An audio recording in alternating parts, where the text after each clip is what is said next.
सालों साल बाद भी बॉलीवुड की सबसे सुंदर एक्ट्रेसेस में नाम शुमार होना, बड़े बड़े हीरोज के साथ काम कर सुपरहिट मूवीज देना, लाखों दीवानों का होना, ना पैसों की कमी, ना काम की और ना ही अपने दर्शकों से प्यार की कमी। तो आखिर ऐसा क्या हुआ कि इस हीरोइन की लाश कमरे में 3 दिनों तक सड़ती रही और किसी को पता भी नहीं चला। ये किस्सा है देश की सबसे सुंदर एक्ट्रेसेस में से एक का। नमस्कार, आप देख रहे हैं जनहित टाइम्स का खास शो किस्सा, जहां हम लेकर आते हैं आपके लिए कुछ पुराने अनसुने किस्से। मैं हूं आपके साथ समीक्षा तिवारी।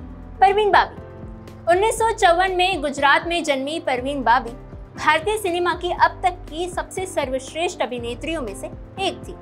उनका प्रभाव ऐसा था कि वो आज तक अपनी मृत्यु के 2 दशक बाद भी कई सुर्खियों का सक्रिय हिस्सा बनी हुई हैं। अपनी सुपरहिट फिल्मों के लिए या अपने फैशन सेंस के लिए जो पीढ़ियों से आगे थी। परवीन बाबी ने अपने फिल्मी करियर की शुरुआत क्रिकेटर सलीम दुरानी के साथ फिल्म चरित्र से की थी। फिल्म फ्लॉप रही, लेकिन परवीन बाबी पर फिल्म निर्माताओं की नजर जरूर पड़ी।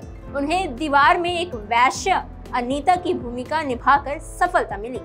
इस फिल्म ने परवीन बाबी को लीड एक्ट्रेस के रूप में स्थापित करने में बहुत मदद की। परवीन बाबी ने अपने करियर में अमिताभ बच्चन, शशि कपूर, फिरोज खान, धर्मेंद्र और विनोद खन्ना जैसे सुपरस्टार्स के साथ कई ब्लॉकबस्टर फिल्मों में काम किया। उन्होंने सुपरस्टार अमिताभ बच्चन के साथ 8 से 7 फिल्में की और जो कि सारी ही हिट या सुपरहिट रही। हालांकि करियर में अपार सफलता के बावजूद परवीन बाबी की निजी जिंदगी हमेशा विवादों में घिरी रही।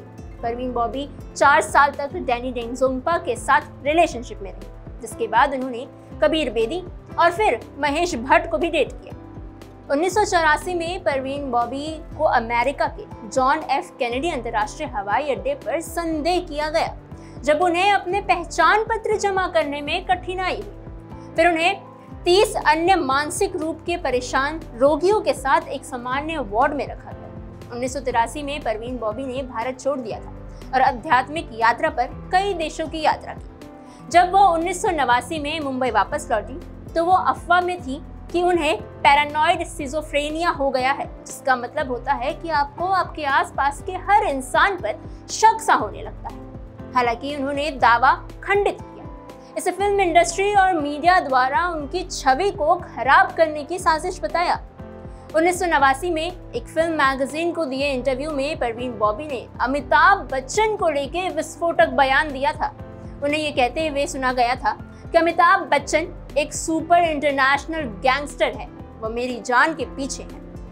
उनके गुंडे मेरा अपहरण कर मुझे एक द्वीप पे ले गए थे और वहां मुझे रखा गया।